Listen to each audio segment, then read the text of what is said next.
มื้อนี้น้องมิมี่ก็สิแกงมักมี่บัวลี่อยู่ในสบายดีสวัสดีค่ะทุกคนพบกับน้องมิมี่อีกเช่นเคยมื้อนี้ก็เป็นวันอาทิตย์เนาะน้องมิมี่ก็ไปตลาดจะไ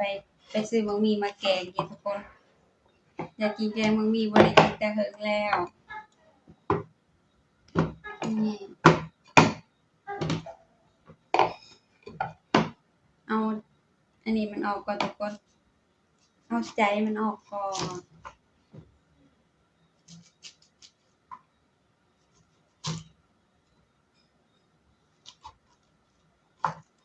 ค่ำแล้วทุกคนเอ้ยสิได้กินง่ายบ่นี่ตอนนี้ก็6 โมงกว่าแล้วเนาะ6 โมงกว่าแล้ว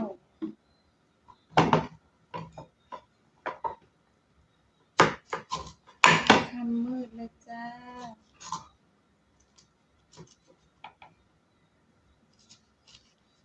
แกงใส่กระดูกหมูอ่อนกระดูกหมูไก่แซ่บๆเนาะทุกคน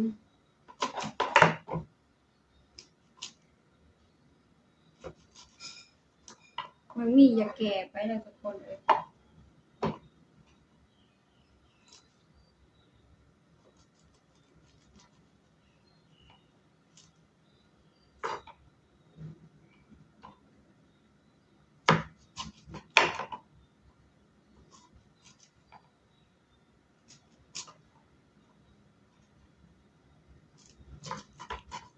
เป็นได้ PFC เล่นน้ำสงกรานต์ม่วนบ่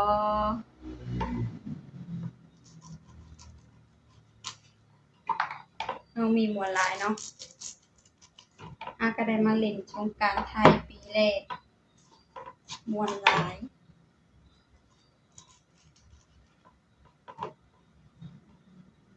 มันมีแก่เลยทุกคนเอ้ยบ่ได้ฝากน้องแก่หลายก็บ่แซ่บเนาะคนไทยสิฮ้องมักขนุนเนาะมักขนุนถ้าคนลาวฮ้องมักมี่บัวลี่อยู่ใน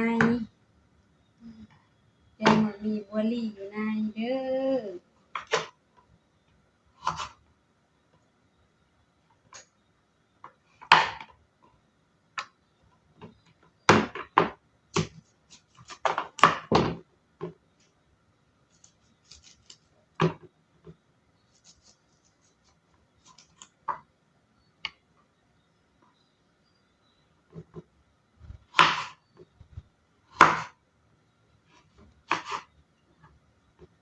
ค่ำแล้วเอ้ยสิได้กินจักโมงนี่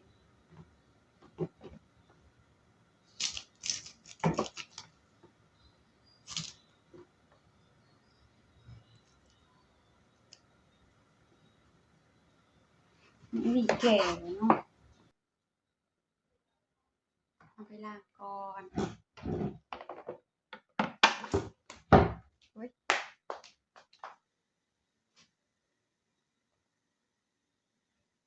สิได้กินจักโมงจักยามเนาะ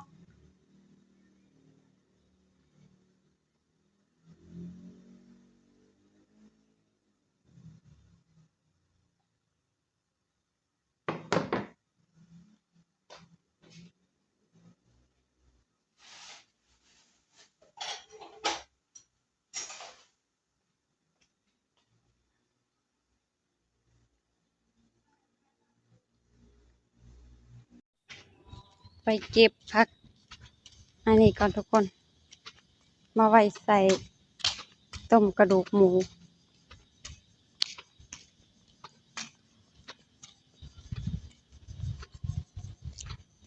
หัวสิงไข่ผักสิงไข่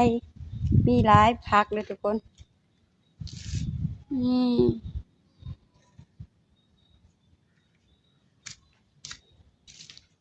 เก็บผักหัวสิงไข่ไปใส่ต้มหมูก่อนมืดแล้วเนาะทุกคน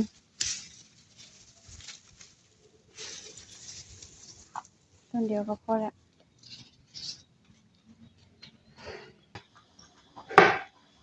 หลังจากทานมังมี่ ปื่อยกันมาอันนี้ใบยานางถาเนาะทุกคน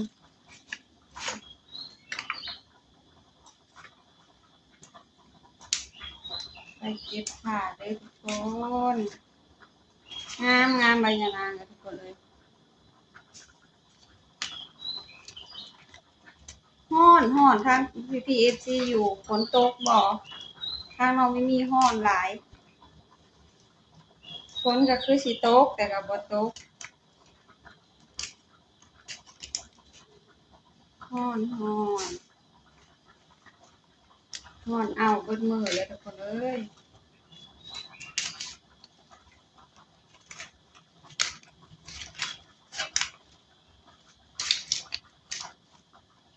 ใส่เบิดแล้วเนาะมีวันตก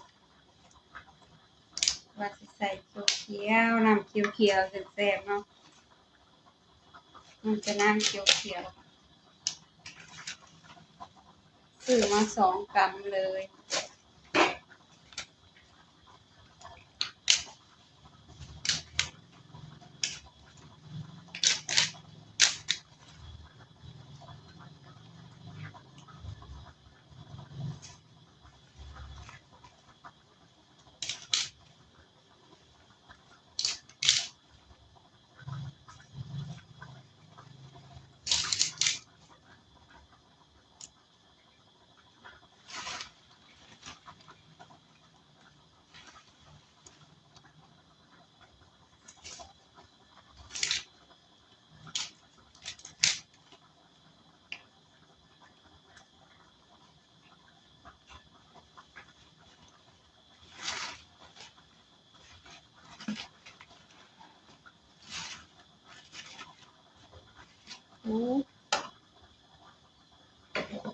เฮ็ดน้ำจะน้ำเขียวเลยเนาะแซ่บๆ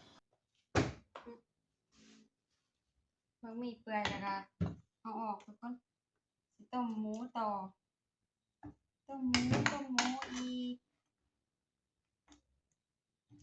สิได้กินจักมื้อจักยามมื้อนี้ดึกแล้วค่ำแล้วเนาะ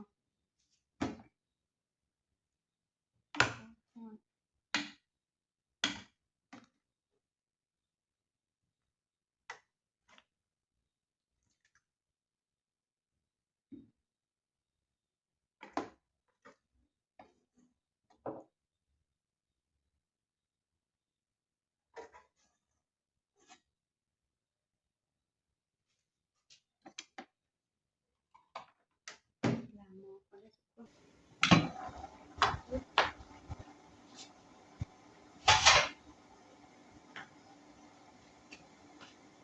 น้ำเดือดแล้วก็เอาหมูกับตะไคร้ลงไปล้างแล้วเด้อทุกคน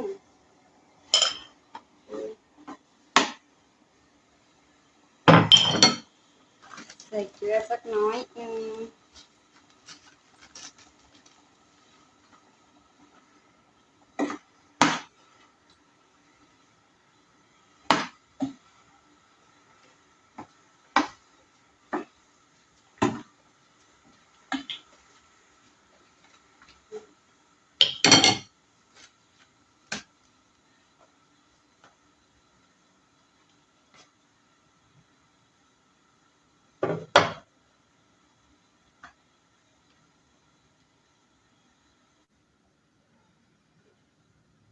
หลังจากเราหมูสุกอะ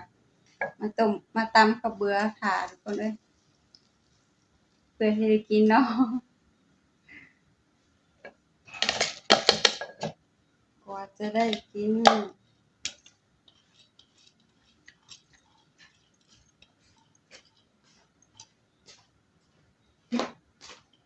แล้วมันสีสด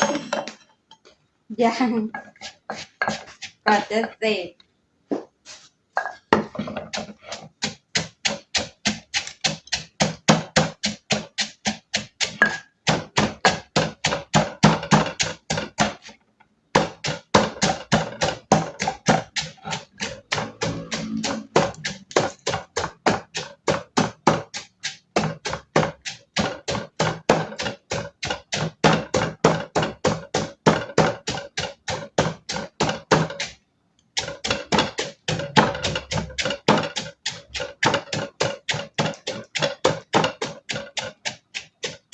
ว่าสิใส่มักพริกขาวมักพริกบ้านเฮาอะทุกคนจับเอาแล้วสงสัยป้าลืมจับใส่ถุงไว้ใส่ถุงให้เอาพริกแดงใส่พริกแห้งมักพริกบ้านเฮาแซ่บเด้มักพริกขาวพริกสวนน่ะเนาะ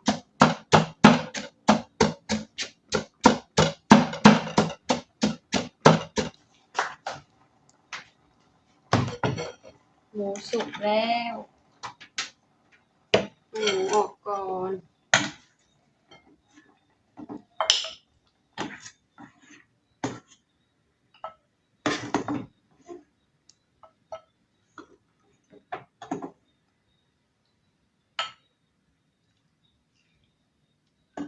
มันใส่ข้อจังพอมันนัวเพื่อสิได้กินทุกคนเอ้ย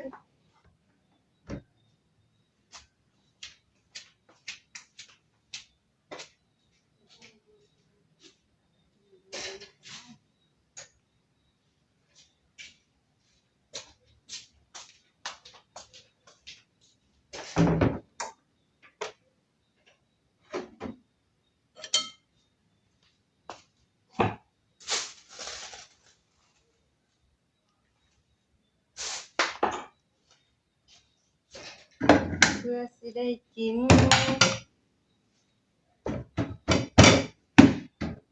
น้องมีสิตำก็ได้สูตรน้องมีให้นี่แตกกันนะทุกคน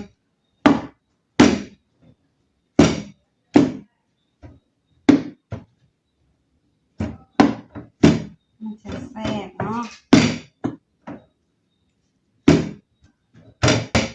พอละ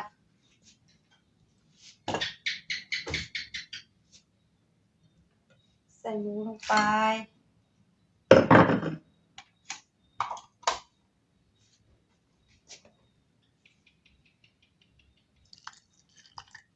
มันจะนางกับปั่นมาเรียบร้อยแล้วใส่ลงไปเลย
นี่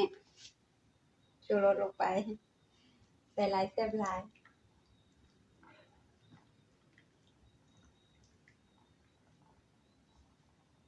ใส่หลายแซ่บหลายจ้าใส่หน่อยแซ่บหน่อย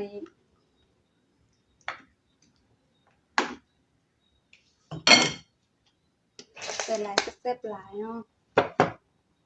นี่มีผักใส่ทุกคนมีต้นหอมผักบัวเนาะแต่น้องมีของใบผักอีตูแมงลักสะอมผักคะ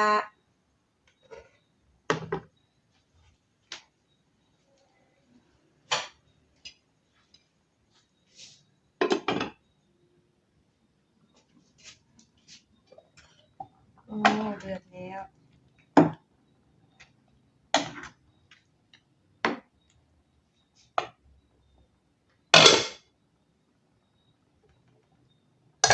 เอาผักลงไป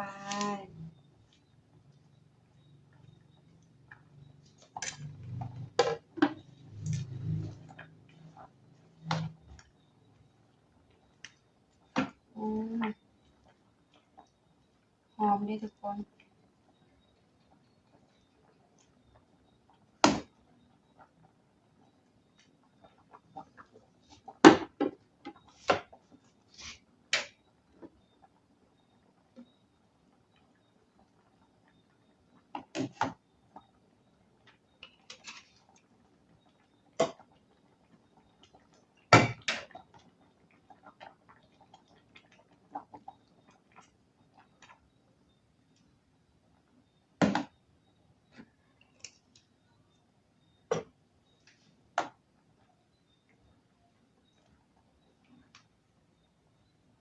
ให้ดูใกล้ๆ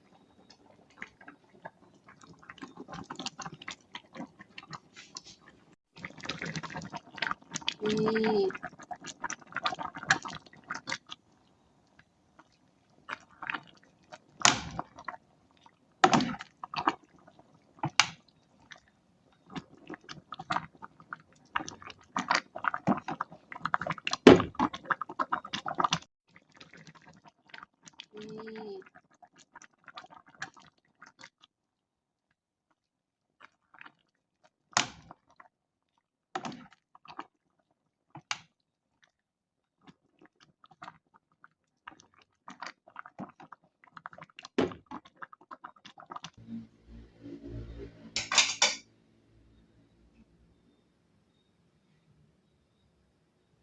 มาเด้อทุกคนมากินข้าวน้ำน้องมิมี่เด้อแกงลูกขนุนแกงหมักหมี่เนาะแล้วก็มีดอกกระเจียวนำข้าวเหนียวมาเด้อฮ้อนหลายทุกคนย้ายที่บ่ไหวฮ้อนคือฝนสิตกแต่ฝนก็บ่ตกเนาะ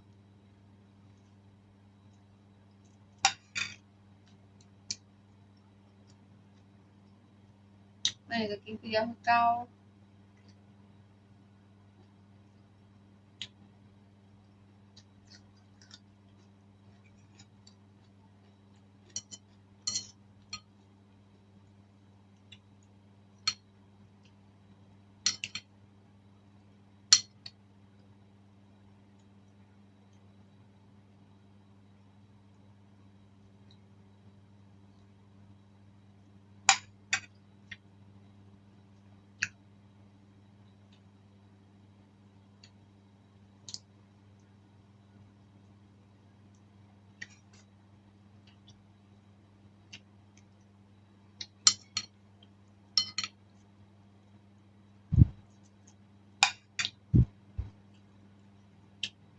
กินหลายๆคนก็แซ่บนะทุกคน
ดอกกระเจียวเป็นกับป่นปลาเนาะแซ่บ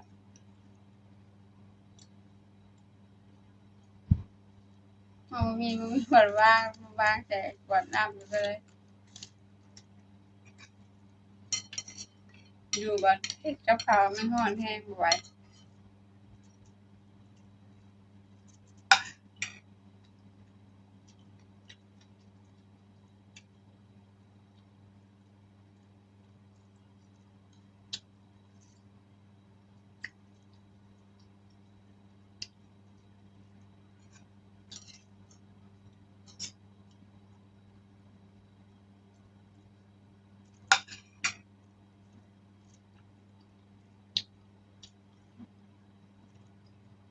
ข้าวคือติดมือคือจั่งสิใหญ่ไปอีกไปมื้อหน้านี่บ่นี่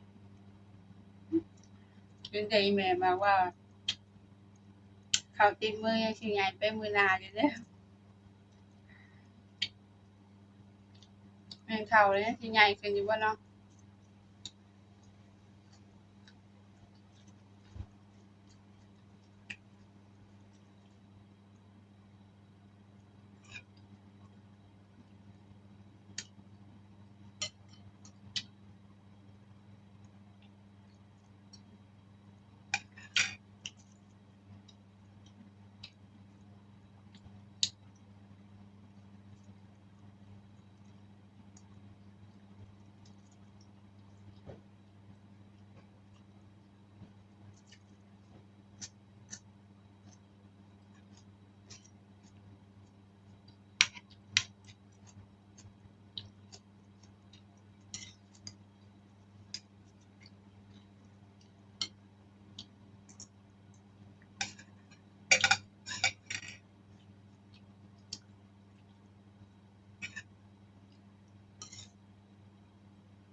สำหรับคลิปวิดีโอนี้น้องมิมี่ก็สิขอตัวไปก่อนเด้อทุกคนพบกันคลิปหน้า